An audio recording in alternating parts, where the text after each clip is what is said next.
Deep in the heart of the Nevada desert, in a barren, desolate valley, there exists a place that the United States government would rather you not know about. A military base so secret, the Pentagon refuses to admit it exists. A place that has been the launching site for the most advanced aeronautical technology the world has ever known. The base itself has a buffer zone estimated at over 12 miles. There are no gates, but those who stand guard have permission to shoot anyone who attempts to penetrate its border. The people who work here are sworn to secrecy. They fly in every morning on jets with no markings. The windows are painted over. A base so secret, it doesn't even have a name, at least an official one. In the past, aerospace workers referred to it as Groom Lake for the dry lake bed adjacent to its runways. Some know it simply as the Ranch. The air traffic control tower at the base uses the codename Dreamland, but most know it by the region's designation on an obscure U.S. Geological Survey map, which places the world's most secret military base on a grid marked Area 51.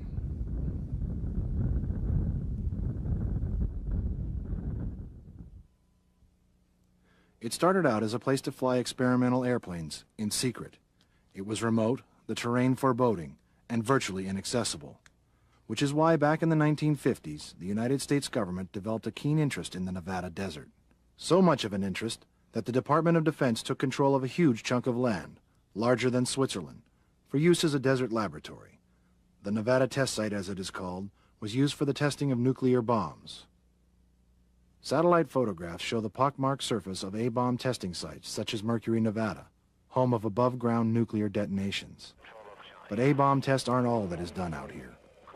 Part of the test site is used as a bombing range for Nellis Air Force Base near Las Vegas. The airbase and target area are all part of the Nellis Range complex, where virtually every fighter pilot in the free world comes to test their skills in war games above the Amargosa Desert. But besides the nuclear testing, and beyond the airbase, there was a third element to the Nevada test site, developed in the 1950s to test flight top-secret aircraft. A 60-square-mile region encompassing 2 valleys, surrounded by the Groom Mountain Range. It was here, the place many now refer to as Area 51, that the government, specifically the CIA, decided to have aerospace giant Lockheed test a secret plane built to spy on the Soviet Union. It was called the U-2. The CIA went out in about 1955 to the northern part of the Nevada test site and established this area on the Groom Dry Lake for the testing of advanced aircraft technology. The kind of unofficial version, and from what I've been able to research, there is some support of this, is that even in the 1940s, perhaps the late 1940s, the Navy had an auxiliary naval airfield out there, and they used to store nuclear weapons out there at the Groom Lake facility. Now, there were only a few buildings up at that time. Now, one alleged eyewitness said that in 1948 there were 5 buildings and one of them was a hangar. For years, this is where the U.S. government tested its greatest airborne secrets. Many of them planes built by Lockheed's legendary Skunk Works, the aerospace company's assembly plant used to piece together top-secret government projects. Besides the U-2, it is where the super-secret SR-71 Blackbird first took to the air. Later came the F-117A stealth fighter. There have been suggestions that Northrop Grumman's B-2 stealth bomber was also flight tested here, all of which made Area 51 famous to aviation buffs like Chuck Clark. Aerospace, and I've always had an interest since I was a young kid. And I started hearing about a place called Groom Lake in the early 70s from people that work at Lockheed that occasionally would fly out here and spend a couple of weeks working on a secret aircraft. And although they wouldn't tell me much, they sort of, explained where it was and in the general nature of what was going on out here. And so a few years ago, 2.5 years ago, I finally decided it's time to pack up and go over there and check it out for myself. Groom Lake is a part of Area 51. It is a dry lake bed surrounded by the Groom Mountain Range. After hearing about it as an inquisitive teenager, it was only recently that Chuck Clark came to investigate the area on his own. What he found was very much what he expected, based on the rumors from Lockheed engineers he had befriended years ago while growing up in Southern California. Very large, non-existent base, according to the military, with a 6-mile runway and a 3-mile runway, which is brand new. It continues to grow to this day, where everything else is being either closed or scaled back. This thing just grows and grows and grows. For the most part, they're testing Black Project spy planes, you know, next generation spy planes, things that you would expect that they'd be doing in such a location. Among the latest projects under development at the base is the Aurora, a supersonic reconnaissance aircraft that reportedly uses a unique propulsion system using a combination of cryogenic methane or ammonia. The aircraft is believed to have a unique roar, according to residents of the desert area, and leaves contrails that look like donuts strung together on a rope. The Aurora project is the latest in a long line of classified government experiments using the most advanced technology. Experiments that the United States has gone to amazing lengths to keep from foreign governments and from its own people.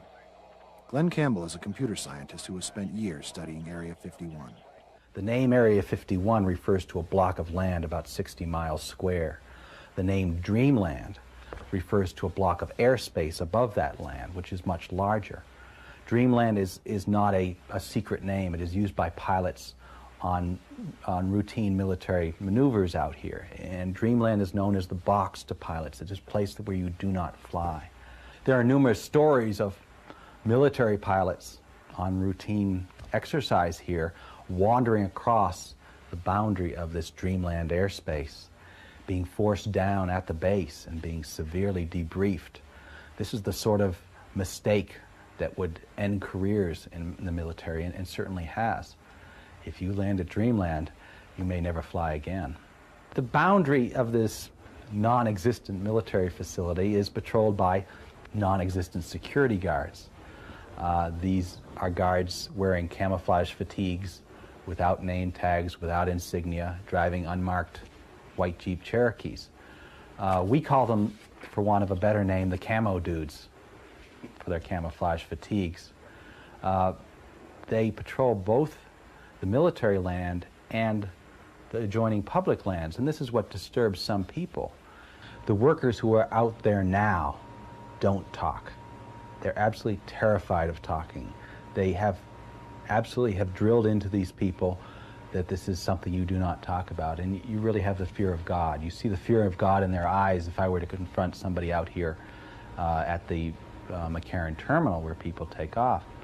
But the former workers, or workers who are not directly connected to Area 51, let's say that work at the nuclear test site, I find them coming to me to ask me what I think of the Bob Lazar story.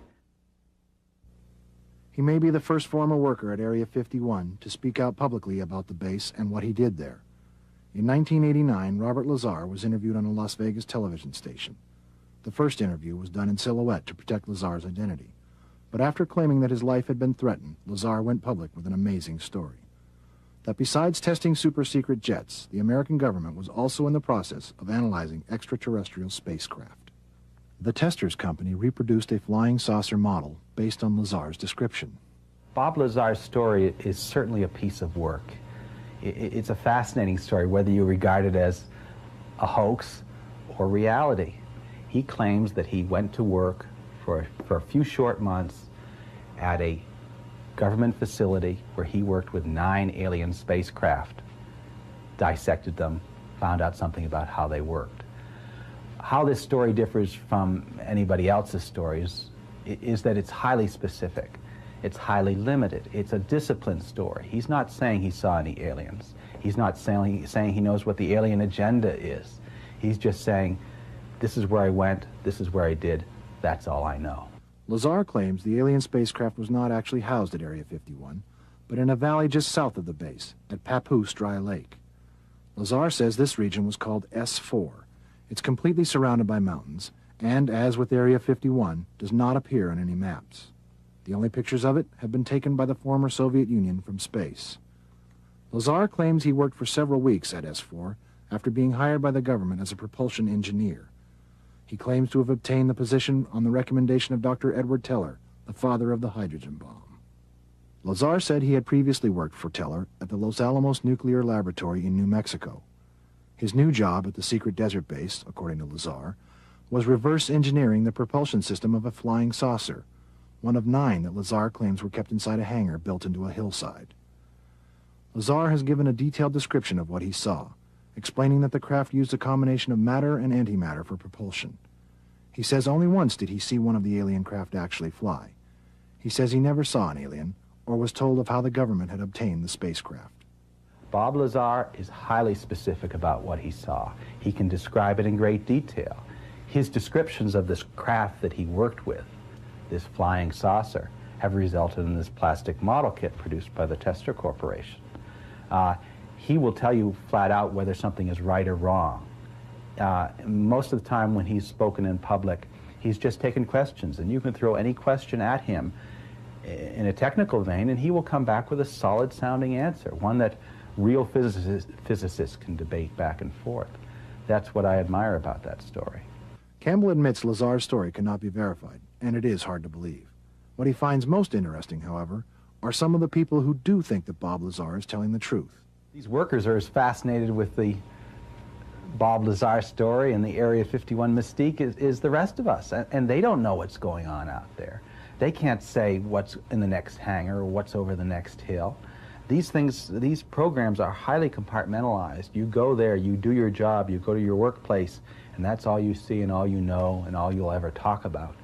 So I know former workers who worked there in the 70s, and they're open to the story. They think that, yes, there's something like that going on at Papoose Lake. One worker even said that he knew this area as Area S4, just like Bob Lazar referred to it as. And it was strictly off limits to these workers, so they're curious.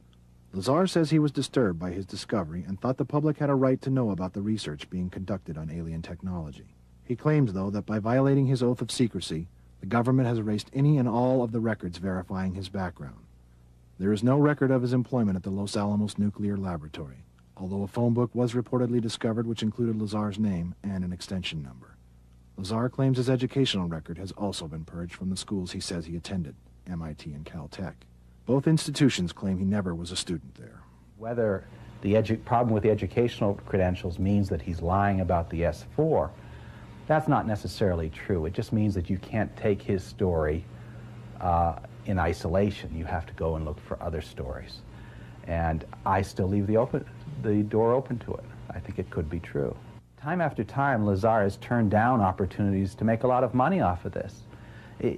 There is a movie deal in the works, but time after time that has been shot down because Bob Lazar insisted that it be the real story, not a Hollywood's fictionalized version.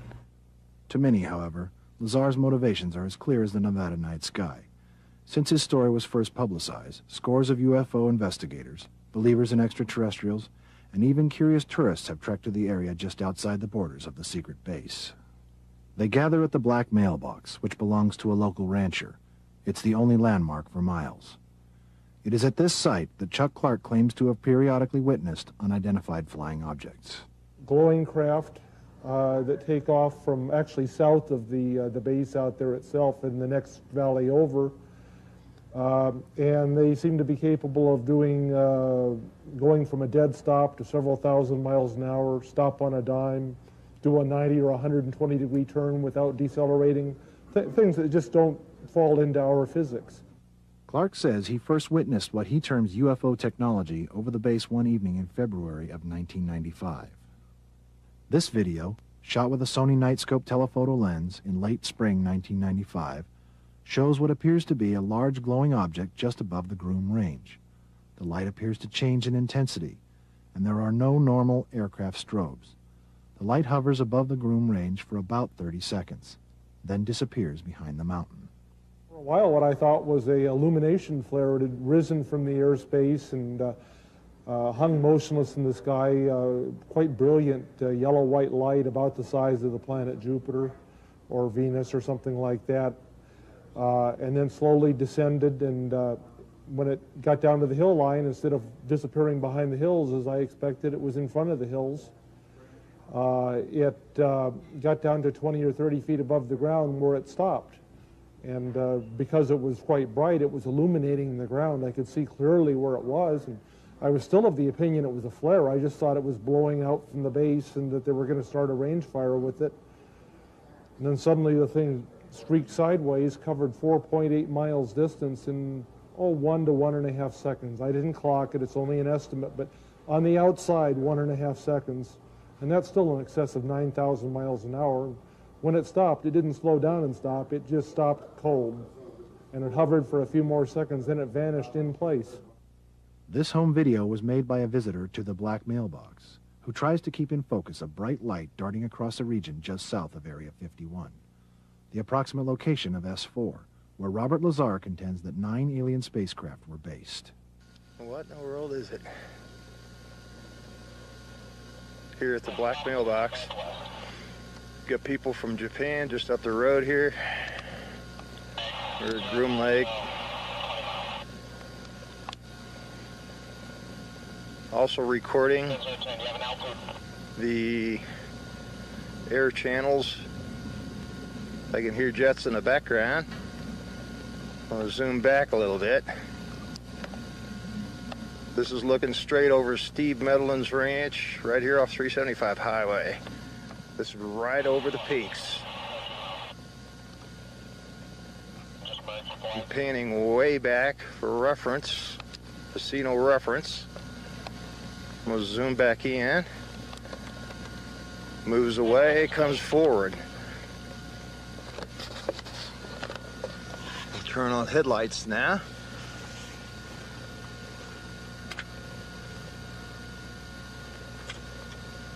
Turn the headlights back off. Headlights back on. Looking for reference. Got the 35-mile-an-hour speed limit sign going back up above the mountain. Boy, this is hard to nail. Trying to zoom in. I'm maxed out on zoom.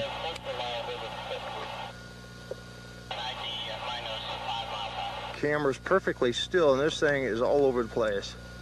The object seen in this home video is very similar to what Chuck Clark says he has seen on several occasions at this site.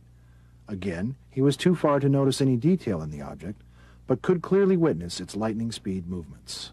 It was about 13.5 miles distant from my position, and then when it did come down in front of that hill and I could see precisely where it was still 12 miles from me. And so I got the impression that this was about the size of a fuselage of an aircraft. I think it was big enough to be, piloted, 30, 40 foot across, something like that. But I was too far to see any structure or any shape. And it's also self-luminous. And sometimes also, and that's another thing that shows up,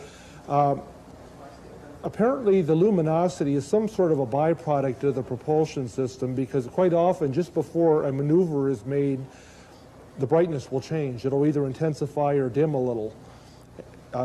It sort of cues you that something's going to happen. This video, taken by a professional photographer, shows a bright light in the distance above the base. The object enters the camera's view in the lower right side of the frame. It's moving so fast that it's difficult to see. The object makes radical movements at extremely high speeds.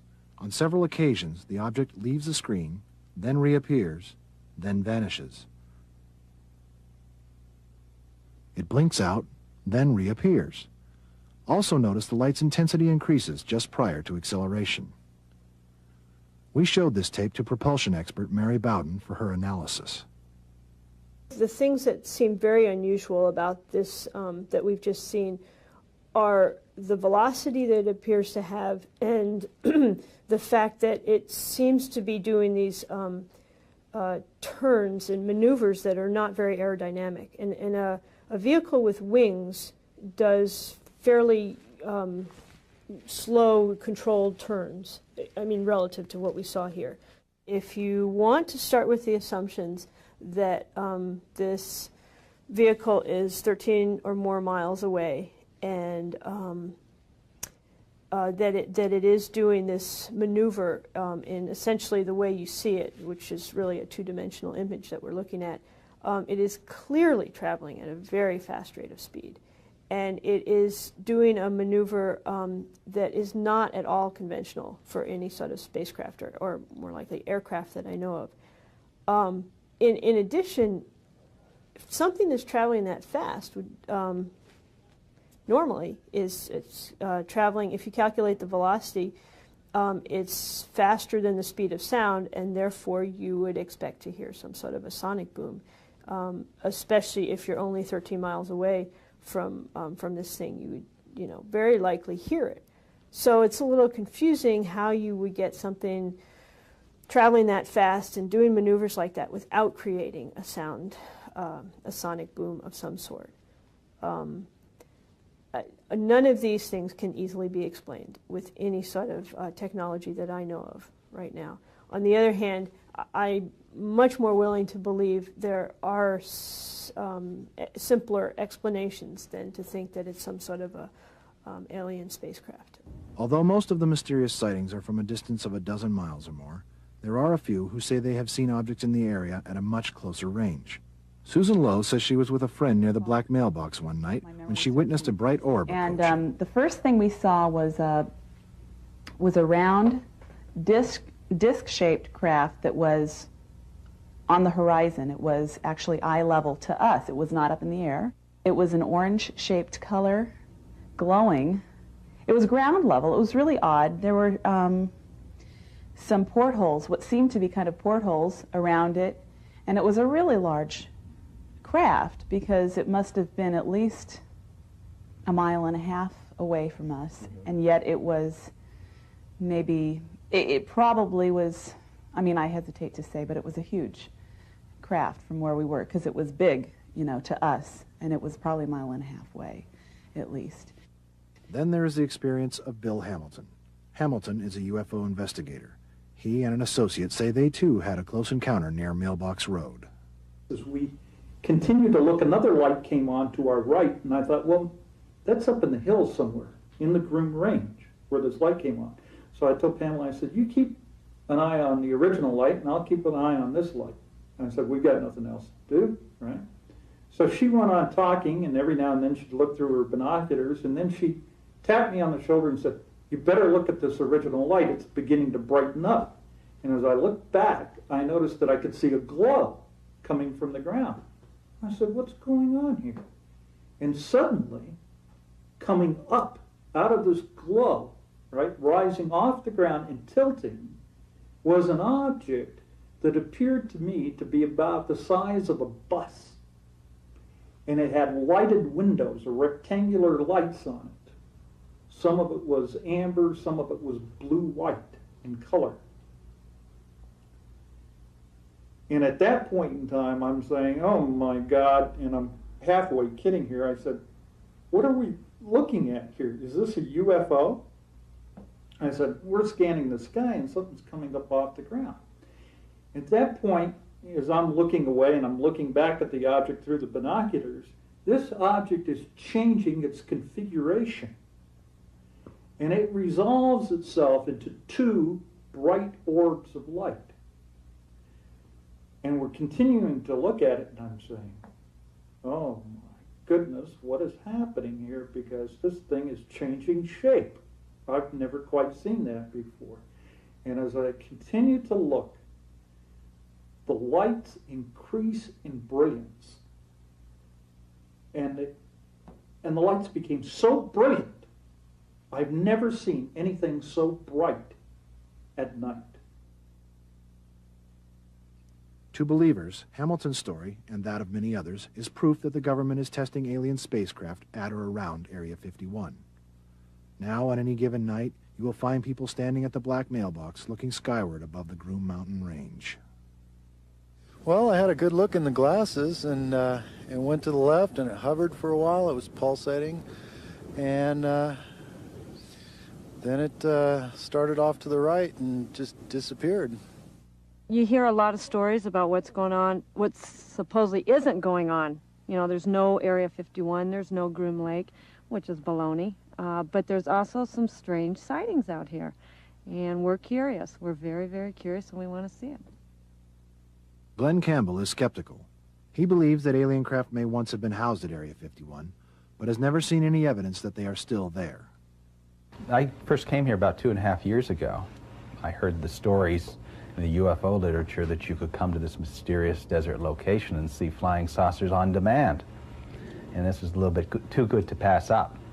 So I came and I did the traditional thing, which is to sit out in your car and watch the skies for a night or two. And I saw fantastic lights, all of which I came to understand were flares and other lights associated with the bombing runs and the military exercises out here. I succeeded in explaining just about everything that I had heard in the UFO literature in terms of these lights, so I began to dismiss most of it. Most people come here wanting there to be alien life. And this is a problem, because when you really want something bad, you're going to see an ambiguous stimulus and turn it into whatever it is you want. But there are some who never wanted to see a UFO, such as LaRae Fletcher. LaRae had spent over 20 years living outside the base in the remote desert hamlet of Rachel, Nevada. In that time, she had witnessed scores of high-tech jet aircraft crisscrossing the desert sky. She says never once did she pay much attention. But there was one encounter with a flying object that was different than all the others. Rarely does she tell the story for fear of ridicule. I was halfway between the top of Coyote Summit and the bottom of Queen City Summit. Driving your car? Driving my car, coming home. Else on the road? No. Well, yes, there was another car coming from... I was going west, the other car was going east. What did you see? What did I see? Okay, we were coming, I was coming. There was nothing out there, absolutely nothing. It was dark, kind of a, not a cloudy night, but not really clear too. And as I was going, I had gotten past the black mailbox maybe a tenth of a mile or so. And off to my left, there was a huge bank of lights. And when I say huge, I mean huge. It was the biggest thing I have ever seen in my life. I have never been frightened of anything I've ever seen out here before, but this frightened me. I would say it was between maybe 400 and 500 feet off the ground, and it was doing a jumping jack motion. It was like we're trying to lift up and we can't. It would lift up and then it would drop back down. It would lift up and drop back down. And it did this for maybe 4, 5, 6 minutes. And then all of a sudden it just lifted off and was gone. There was nothing there. Just vanished? Just vanished. No vapor trail, no sound, no nothing. Just vanished. It was not saucer-shaped. It was more, oh, I don't know what you can call it. Anyway, I guess if you tilted it, it would look like a saucer. The lights were like a porthole on a ship in the night. Really? They were all over the craft where what we could see. And they weren't blinking, they were a steady light. And they would, below the ship itself as it was going up and down was an orange light, like maybe they were trying to see where they were at, or it could have been heat. I can't explain it, I really can't.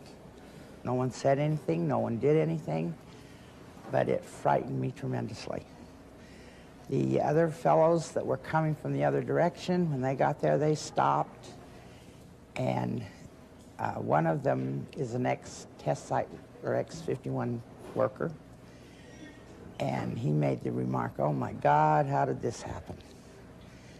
And it was just very scary. It was like there was something saying, "Don't you come over here, we won't come over there." But there wasn't anything saying this. It was just a feeling. But we all had the same feeling that there was something, don't go over there.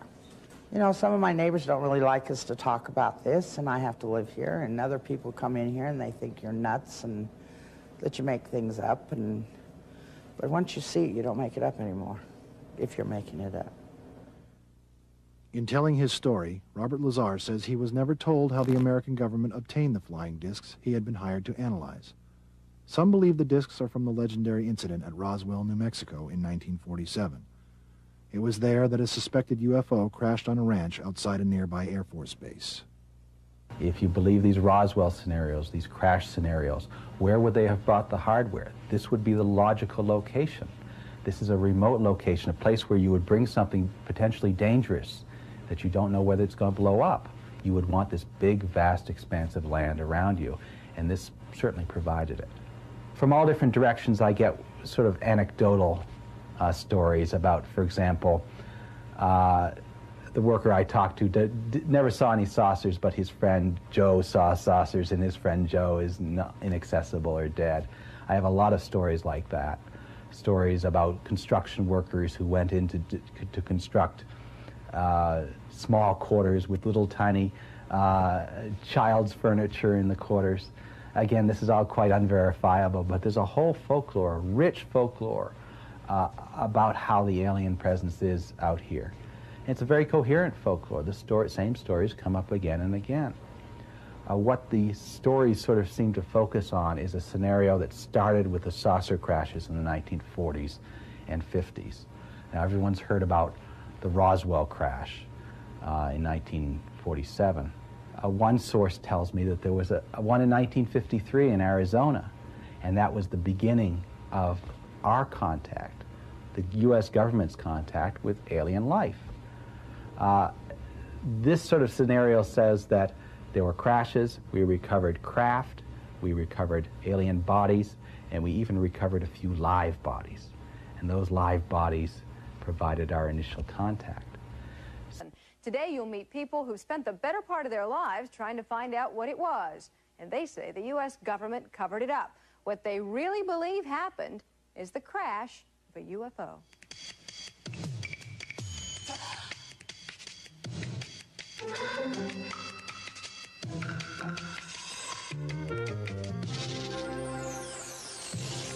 There's no way you could construe it to be a weather balloon. Well, some friendly person in Washington called us and pointed out that this was restricted information. He said, well, they told me not to say anything. A closer look. Hi, I'm Faith Daniels, and welcome to A Closer Look at strange lights in the sky. Experts are saying a lot of people are going to see them this week because of a rare astronomical event. The planets Venus, Jupiter, and Mars are lining up, and some folks are going to swear that they are seeing UFOs. Well, 44 years ago, residents of Roswell, New Mexico were sure they had seen a flying saucer. They even heard it crash. David Garcia takes a closer look. They say it happened here almost 44 years ago. Something, some say a flying disc, some say a weather balloon, crashed in this field 75 miles outside of Roswell, New Mexico. Even today, many people around here say it was a UFO, a flying disc, as it was reported in the local paper the next day. They also believe there has been and continues to be a government cover-up of what happened. In 1947, Elizabeth Talk's father was the local sheriff, and she says after he got to the crash site, the government got to him. They told my husband, Mr. Wilcox, that she would say, don't you say a word. So he didn't, and he was very calm about it. I mean, he just didn't say anything. In fact, the Air Base commander issued a press release describing the crash of some sort of flying disc. That made headlines. Then hours later, the Air Force announced there had been no UFO, simply the crash of a weather balloon. And when the general came in, he told me not to say anything, that he would handle it. Army intelligence officer Jess Marcel, Sr., had been one of the first government officials to examine the debris that was found at the scene. Interviewed shortly before his death in 1986, he continued to insist it came from a UFO. I said, it looks like balsa wood. It would seem lighter than balsa wood. So I got my cigarette lighter and I said, I want to see if this stuff would burn. It didn't. A UFO, a government cover-up, not an easy story for most people to accept around Roswell, the home in 1947 of the world's only atomic attack bomber group. The people didn't question their government, and for nearly 50 years, they have lived with it. For A Closer Look, I'm David Garcia in Los Angeles. After all the years of controversy, a new book about the incident is coming out. It is called UFO Crash at Roswell. It's based on interviews with more than 300 people, and the author, retired Air Force Captain Kevin Randle, is with us now. After 44 years, why should we care whether this happened or didn't happen? Probably the biggest story of the century, maybe of the millennium. We're talking about the contact with life from other planets. We finally learned that we're not alone in the universe. This is the story that proves it to us. But there have been so many alleged sightings. Why should we believe that what happened in Roswell was really a UFO? Because this is the one sighting we have where we've got all the elements we need. We've got over 300 witnesses, people who were there, who saw it. We know that there was wreckage recovered. The government has the wreckage. We know that bodies were recovered. The government has the bodies. This is the one case that can prove the whole phenomenon, give it the reality that it needs. The government has wreckage and alien bodies? Alien bodies, yes. You say that so seriously? And it's because it's absolutely true. We have probably... If it's so true, why haven't we heard about it?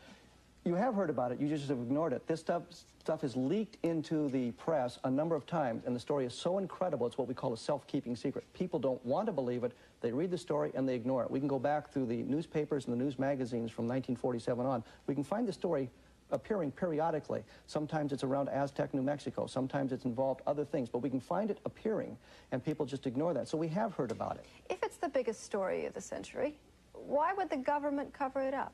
In 1947, we just come out of one of the most disastrous wars that had ever been fought. In 1947, they didn't know what they were dealing with. They were presented with a technology that was so far superior to ours that they needed to keep it covered up. In 1961, the Brookings Institute did a report for the United States Senate for NASA, and in that they talked about what would happen if there was a confrontation between people of Earth and an extraterrestrial society. And the conclusions were based on our own history, that when a superior civilization confronts an inferior civilization, the inferior civilization ceases to exist. Well, allow me to raise an eyebrow for the next 30 minutes, if you will, because we'll come back and talk to you a little bit later. Right now, we're going to head out to Roswell and find out what the people there are saying. And we have some people who say they absolutely believe it.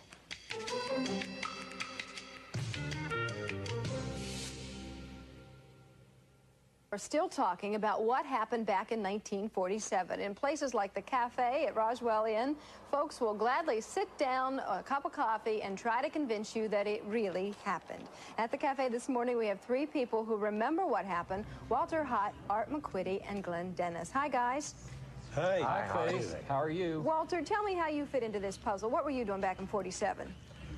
Well, Faye, back in 1947, I was a public relations officer for, at that time, Roswell Army Airfield. I was the one that prepared the news release and sent it, or took it into the newspapers and the radio stations. And that was a extent of my activity insofar as the flying saucer crash is concerned. Who gave you the order to issue this press release? It came from Colonel Blanchard, who was the base commander. He called me on the phone and told me particulars of the information that he had, and asked me to get the release out and take it into the news media, which I did. Did he seem like a guy who had just seen a UFO? I honestly can't remember what he sounded like. That's been 44 years ago.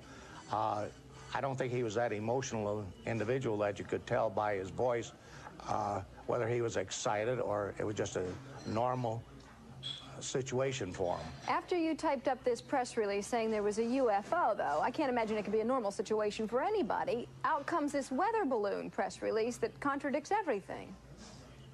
Well, I think that was part of the cover-up, and it's quite possible that this went a little bit further in that the press release may have been the start of a cover-up that evolved around stating that we had it, and then while people were talking about it in the community, and then coming back and saying, well, it was a weather balloon, which pretty well squelched all the rumors about it being a flying saucer. Art, you were the editor at the paper when Walter walked in and handed you a press release saying that the military thinks that a UFO has just crashed. What did you do when you saw that release? I about jumped out of my skin. I firmly believed that all of the people who were reporting saucers were really seeing them.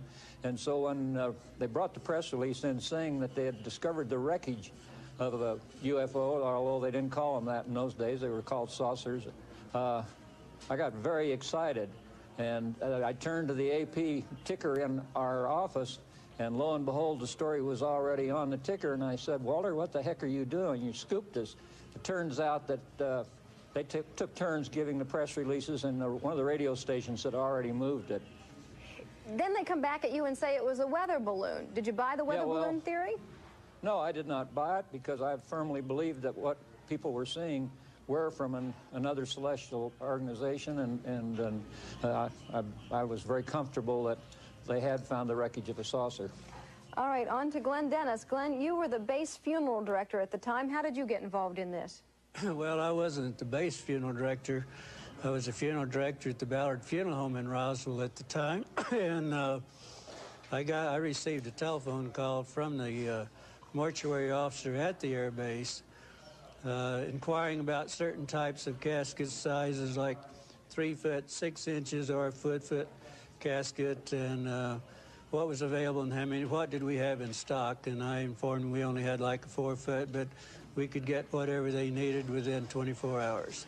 You must have thought that was a little odd to have that kind of a request. And then you came upon a nurse who said that she saw alien bodies. Well, the nurse, she was a nurse there at the base that I knew quite well. She walked in on this unintentionally. She went into one of the examining rooms to pick up some supplies, and the doctors, there were 2 doctors, 2 pathologists that were doing a partial autopsy on, it looked like she says. We have a drawing that you apparently drew based on her description of it? Well, she gave me a description. She drew that description for me on the back of a prescription pad that she always carried in her purse, I mean in her uniform. Do you ever find out what happened to that nurse? No, we never have. I haven't heard from her since. All right, guys, thanks a lot for sharing your part of the story. We're going to continue to unravel the mystery in just a moment. We'll meet someone who says he actually handled parts of the wreckage. When a closer look comes back.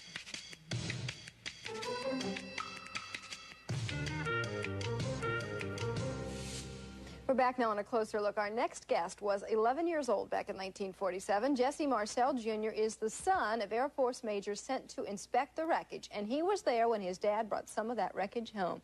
You actually saw this stuff? Well, I handled it as it was brought in from the car and placed on our kitchen floor in the house in Roswell. What did it look like? Well, it was a lot of foil-like fragments with Bake-like type pieces of plastic, and then structural members like I-beam type material. Had you ever seen anything like that before? Not really. Never? Not to my knowledge, no. Could it have been a weather balloon? I had seen weather balloons because I was given one time by my dad, but it was not that, I assure you that. Now, I read a newspaper account from the time, and the rancher who collected this debris described it as foil and sticks and paper and tape. Does that look like what you saw? I didn't see any paper or sticks, but I saw it was all metal and some pieces of plastic. The newspaper account at the time said the debris gathered up completely weighed about 5 pounds. Could a UFO weigh 5 pounds? Well, not a real UFO, I wouldn't think. So what do you think this was that you were handling? It was a very remarkable piece of material. You know, it had writing on it that was very strange. That was the part that really set it off from anything that I had ever seen, was the type of writing that was embossed or imprinted on the inner surface of these I-beams that were in there. Would you liken it to hieroglyphics? Or? I thought of it as resembling hieroglyphics at the time, but no, not really, but just resembling hieroglyphics. It was kind of a purple-violet hue embossed on the inside of. Have you ever seen anything like this since then? No, sure not. Is it possible that it was like an enemy spy satellite or something? Unless they're using strange material, strange writing. What happened to it after it left your kitchen? Well, I helped my dad load it back onto the car, and he took off for the air base, and that was the last I saw it. Yeah, and what about your dad? What did he do with it then? I understand he flew it to Carswell Air Base that night or the next day, I'm not sure. Would they have given so much attention to a weather balloon? It doesn't seem likely, no, not to fly a weather balloon to Carswell in a B-29, which is not very cost-effective. Why didn't you try to keep any of it? I didn't. I was Air Force. It's not my material. Play by the rules. You bet, that's right. Your daddy firmly believes that what he saw was a UFO? We discussed it later, and that was the only thing we could come up with. That was the only thing that he could conclude. That was it. Do you also believe that there was a government cover-up? I think there was, because he was part of it. He was part of it? In what way? Well, he had to then backtrack on the flying saucer story and put out the story that this was a weather balloon. But I assure you it was not a weather balloon. And he didn't buy the weather balloon? No, ma'am. Sure not. But he was Air Force, he went along with it. That's All right, right, Major exactly. McSouth. Thanks a lot for talking with us. Closer look, we'll come back after this.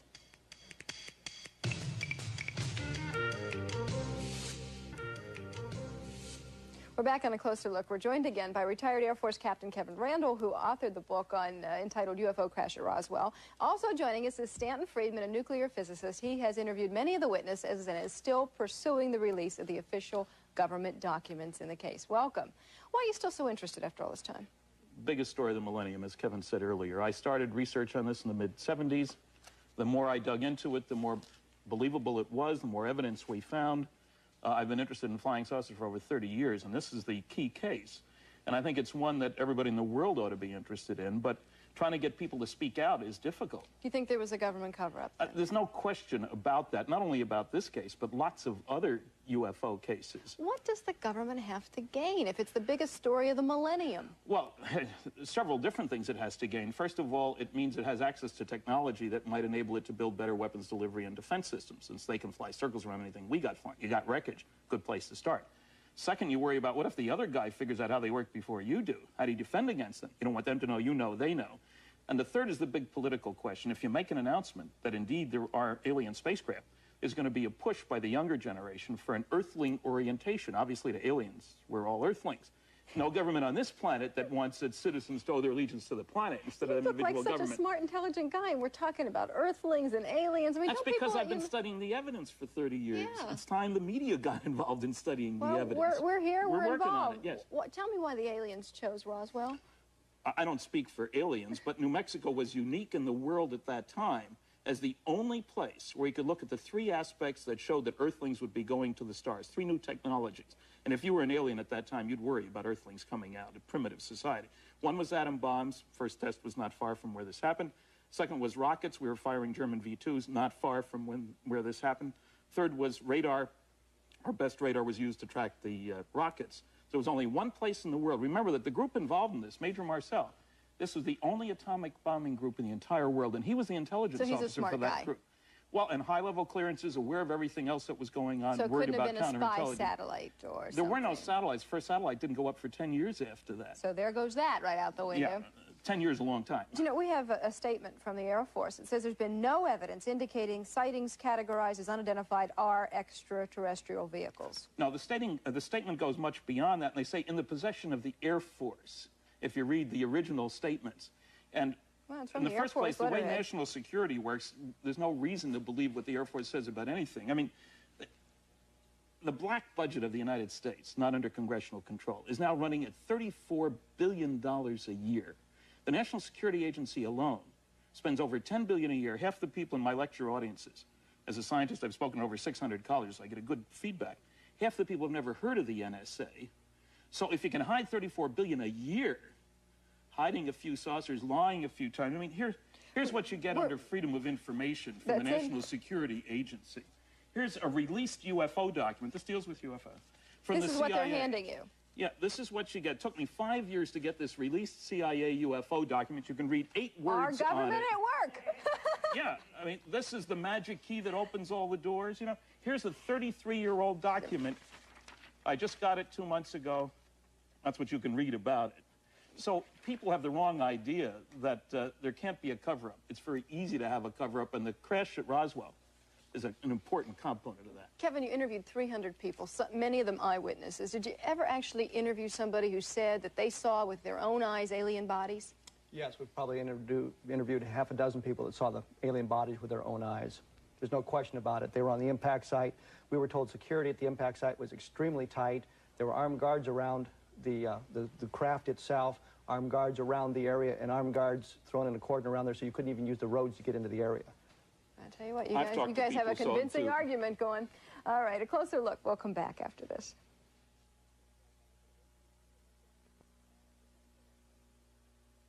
We're back now on a closer look with the mayor of Roswell, William Brainerd. Mayor, how did you first hear about these UFOs? Well, good morning, Faith. My first knowledge of it came in 1965, some 12 years after I got here. We issued invitations to all the past commanders of the base to come for a weekend, and 23 generals showed up. One of them was Butch Blanchard, who was then a 4-star general. And most of the people there in Roswell now believe that this happened? At this time? Yeah.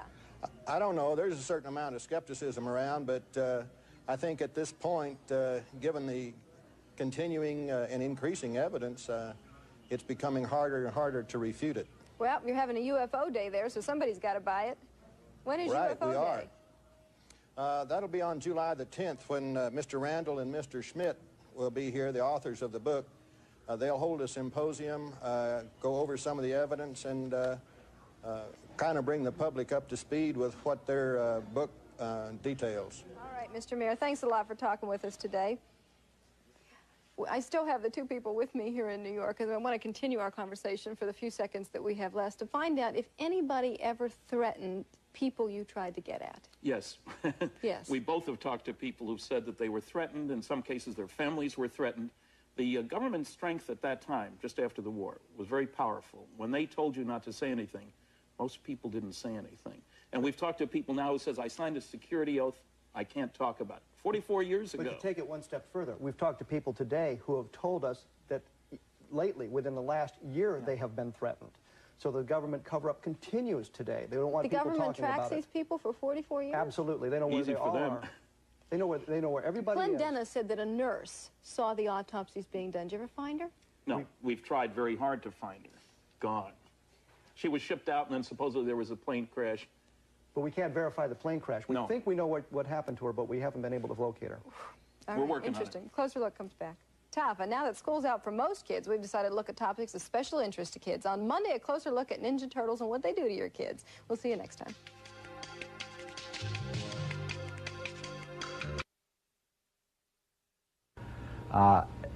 This sort of scenario says that there were crashes, we recovered craft, we recovered alien bodies, and we even recovered a few live bodies. And those live bodies provided our initial contact. Since then, since 1953, the alien information was all taken out of the government agencies that had it. The CIA doesn't have it, the NSA doesn't have it. All this information was brought into another government agency, which to this day does not exist. That agency, one source calls it the satellite government, the separate agency, has been reproducing these craft and has been successful in doing it. We started with their technology in 1953. We are unable to fly their craft, so they teach us how to reproduce these craft. And now we have them, and who knows what we're doing with them. I can't tell you this scenario is true or false, but it comes up again and again from a lot of unverified sources. I know of two sources, both who are telling this story, both of whom can't be entirely verified. One is Bob Lazar, of course, telling his tale, and the other one is an old fellow, 70 years old, who claims that he's worked with simulators, that he helped design simulators to train pilots to fly our versions of these alien flying saucers. Now, this makes a certain cracked amount of sense. If the government is reproducing saucers, then it has to have this support structure, including the building of flight simulators and all the other things that go into an aircraft development program. His story, like Lazar's, is highly specific. He can talk in great technical detail about how the craft works, about the systems that he designed, and then as you're getting to other areas like the aliens and what their agenda may be, he knows a lot less information. Because obviously these programs are highly compartmentalized. You don't know the whole picture. He was directly briefed about how the alien program started, and he was directly told that these were alien craft that he was reproducing. The briefings consisted of a description of how the program started, and the program started in 1953 with a crash near Kingman, Arizona. There were 4 live aliens in that crash. In fact, it didn't really seem like a crash at all because the ship was in perfect condition and the aliens were in perfect condition. My source believes it was a setup. What this began was a form of cooperation between a secret government agency and the aliens. The aliens gave us technology. They taught us how to build these craft, and obviously the aliens are getting something else in return. It's not entirely clear what that is, but there are some elements involved, and my source says boron and arsenic are the two elements. So this is a nice, coherent story, and I receive it as oral folklore, as oral history, like someone telling me about how the Hoover Dam was built, or some old event that I can't participate in indirectly. Has that sort of legitimacy and that sort of feel to it. But of course, this is a non-existent program, it's highly secret, and I can't verify any of this stuff. Neither can anyone else, but that hasn't stopped scores from trying. And while most UFO investigators use their eyes to help unlock the mysteries of Area 51, there are a few who use their ears. Ralph McCarran and his friends are experts at cracking secret radio frequencies. They call themselves the Freak Masters. Oh, cool.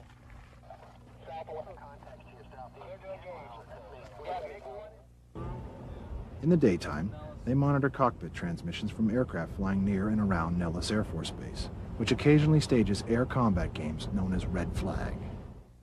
But it's at night that the group turns its antenna towards Area 51 in the attempt to decode radio traffic at the super-secret base. They listen for transmissions between the air tower and flights into the base, as well as the radio traffic from the security detail, which combs the surrounding hills looking for trespassers. Some of their methods they use are ground sensors. When your vehicle passes by on the road, it's sensed and a radio signal is sent to their control room, alerting them that you're already in the area. Again, that's on public land, and actually it's not supposed to be legal, but they use it to their advantage. Gives them early warning when we're in the area.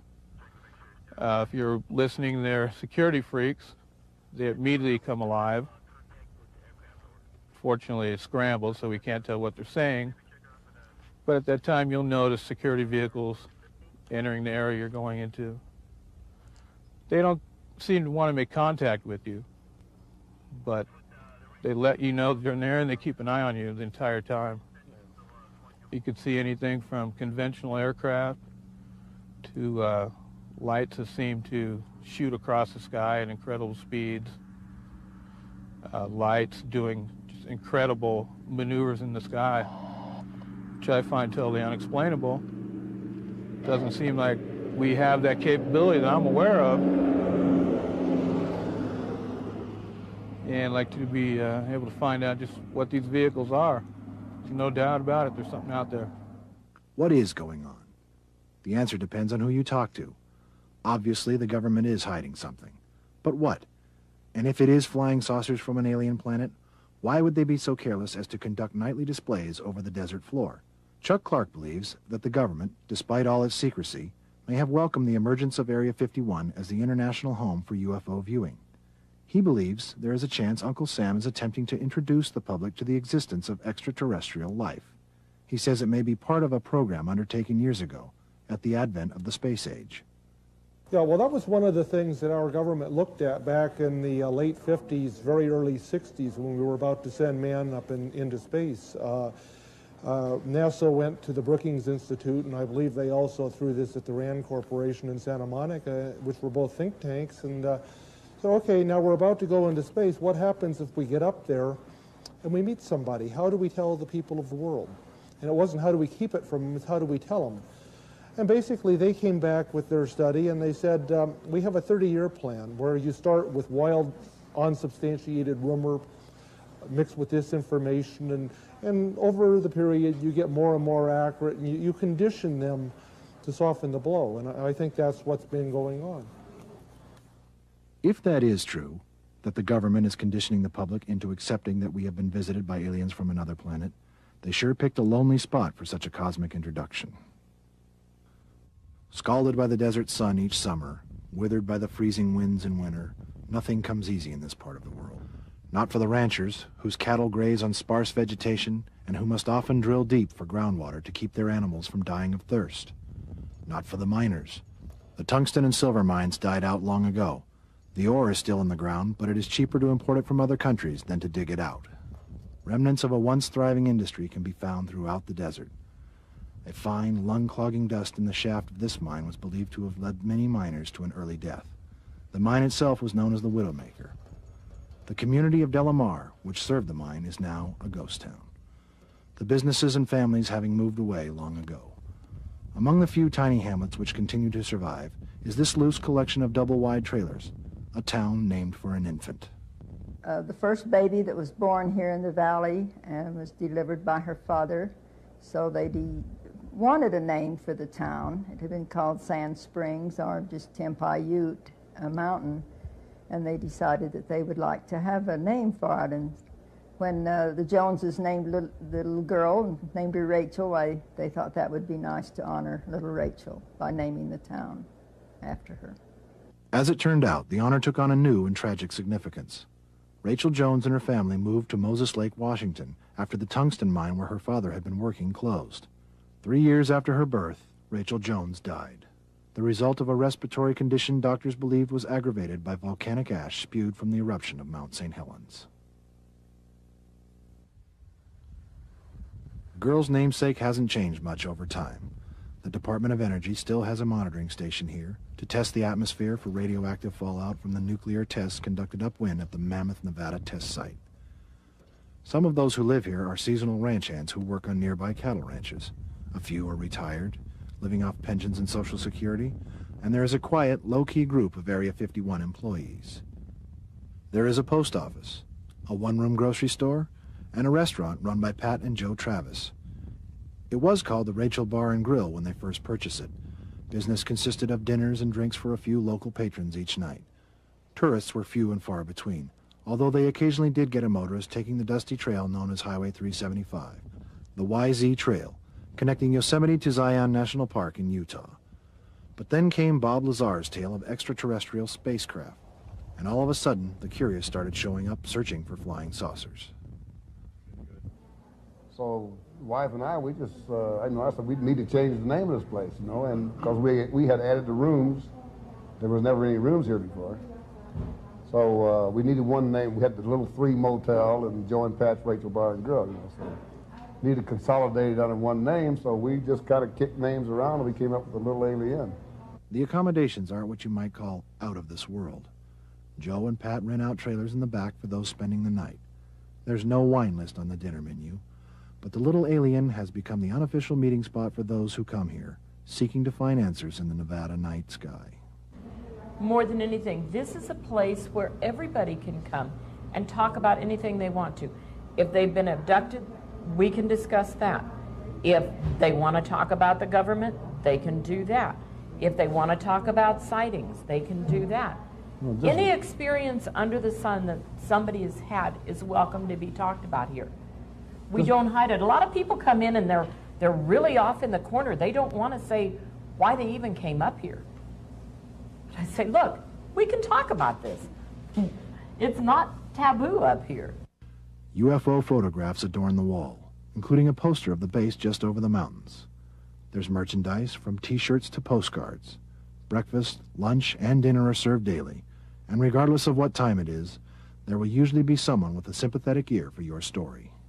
Well, this one lady that sticks in my mind came up. She was a young lady, about 30, 35 maybe, and she had felt that she had been abducted, and she was afraid to talk to anyone about it, She felt that she maybe had a transplant or something, an implant in her body or something, And she was really uptight. And we talked with people, and people can vent their spleen because nobody's going to laugh or ridicule them here, every person has a right to their story, and we won't laugh. Nobody will laugh at them here. I think 90%, maybe 95% of the people, even 98%, are really genuinely honest about what they tell us, whether they've been abducted. I don't think we get very many, if you want to call them kooks. Quackos.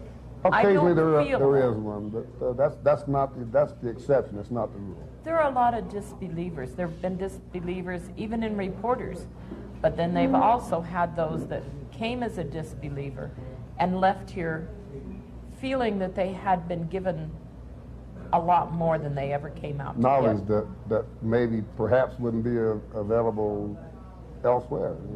I feel a lot of people that are skeptical or they totally disbelieve, they come out to see what they can see, you know, maybe perhaps learn a little bit in the meantime. Something different to do.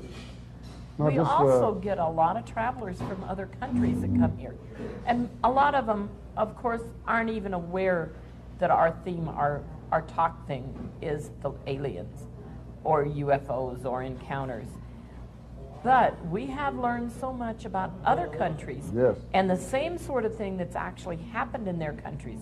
Because after a few minutes, even a lot of those people from other countries will talk to us about things that have happened to them. And relate a story that happened in their country, you know, like France or Germany or Switzerland, wherever it might be.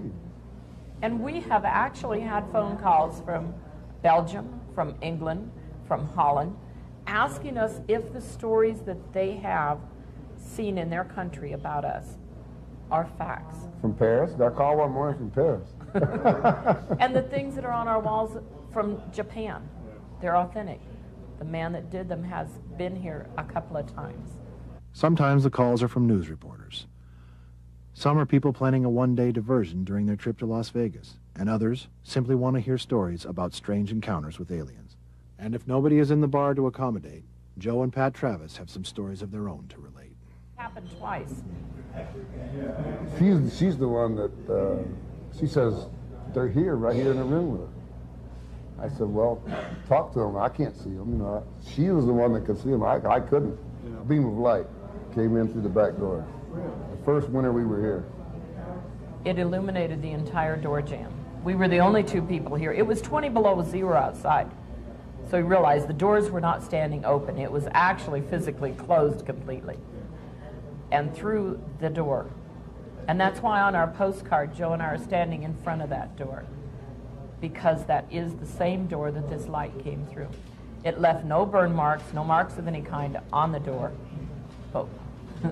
That's the truth, because we were... Were you scared at all? No. No, it was a very pleasant feeling. Well, we felt the presence, the energy, if you will. I don't know what, you know, you felt someone looking at you. You know, you look around and someone's looking at you. Well, this is a presence that we felt. He told it out loud to make itself at home, that it would always be welcome to be here. And I have felt from the beginning that some force brought, some, call it fate, destiny, whatever, you know, some force brought us to this place. Guided us or whatever brought us here anyway. And then this is a feeling that we both share, you know, because when I lived in Detroit, just outside Detroit for 30 years, and I hate wintertime and cold. And I told the wife, there's two things I don't do. I don't cut grass and I don't shovel snow when we got married. But yet, we are here, you know, and... he still doesn't cut grass. But with the tractor, he will shovel snow. You get a mite of snow. But I have a tractor to shovel snow. But if the Little Alien is Rachel's meeting spot, this is the town's library. The Area 51 Research Center is run by UFO investigator Glenn Campbell as an information clearinghouse for everything from government land grabs around the base to the latest Hollywood studio interested in making a movie about Area 51. Every book that has ever mentioned the base is sold here, along with a model of the flying disc described by Robert Lazar. There's even a book on how to teach your children to live with extraterrestrials. There are hats, patches, and T-shirts, maps and photographs of the base itself. As with the Little Alien, the Area 51 Research Center gets requests for information from around the globe. From here, the traveler can get directions to the base, along with warnings as to what will happen if you aren't careful. Area 51 may not appear to be a highly secure military base. There are no fences surrounding its 12-mile-wide perimeter, but deadly force is authorized for the security detail which comb the mountains. Photographs are not allowed, and if you take one step over the base boundary, you will immediately be detained, cited, and arrested. There was a time when a visitor could get a glimpse of Area 51 without risking arrest. Freedom Ridge, as it was called, gave visitors a distant but unobstructed view of Area 51. Such a good view that recently the Air Force asked and received permission to take the property out of public control. It is now military property and off limits to the public.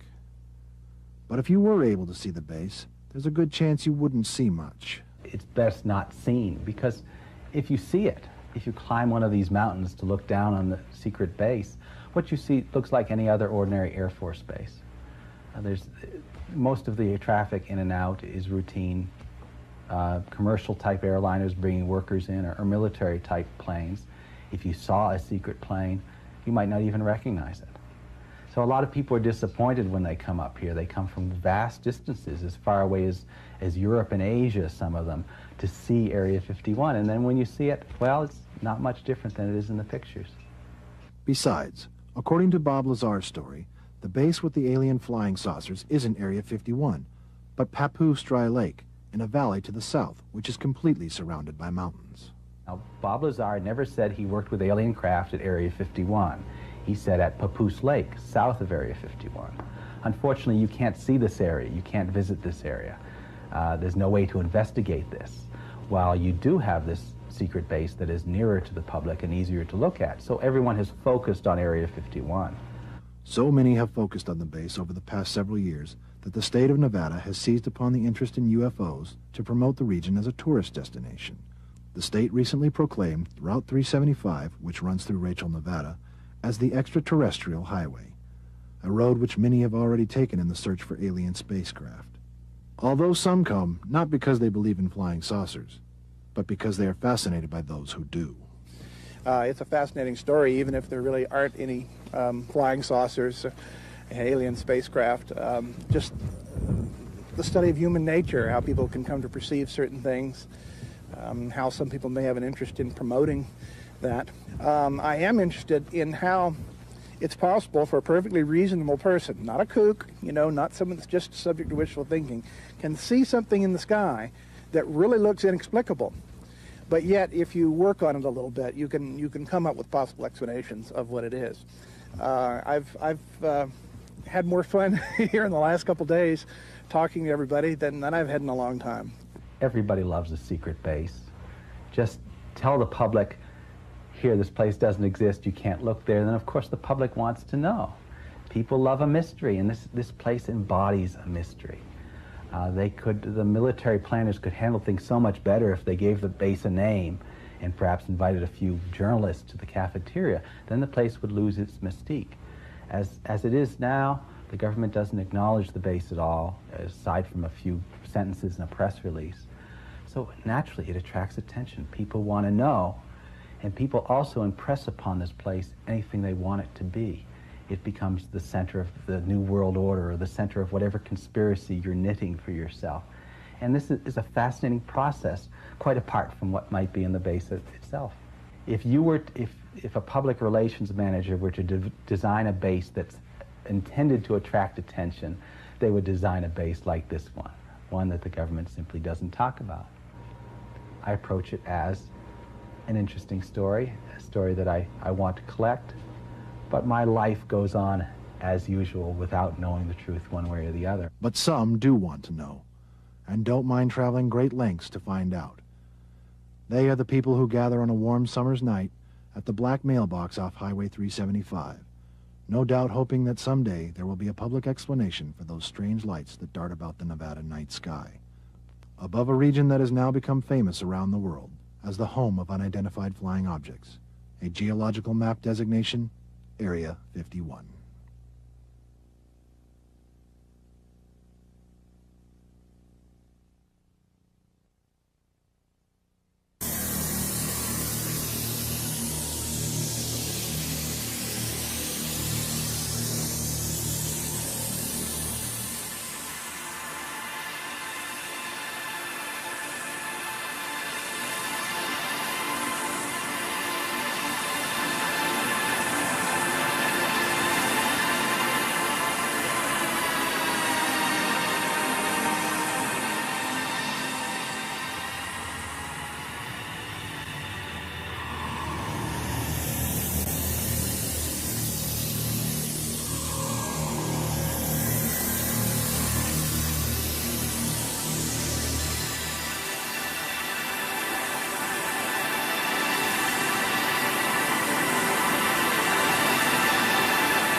objeto voador brilha muito e desaparece. Um disco voador, né? E cada vez que volta, parece que se multiplica.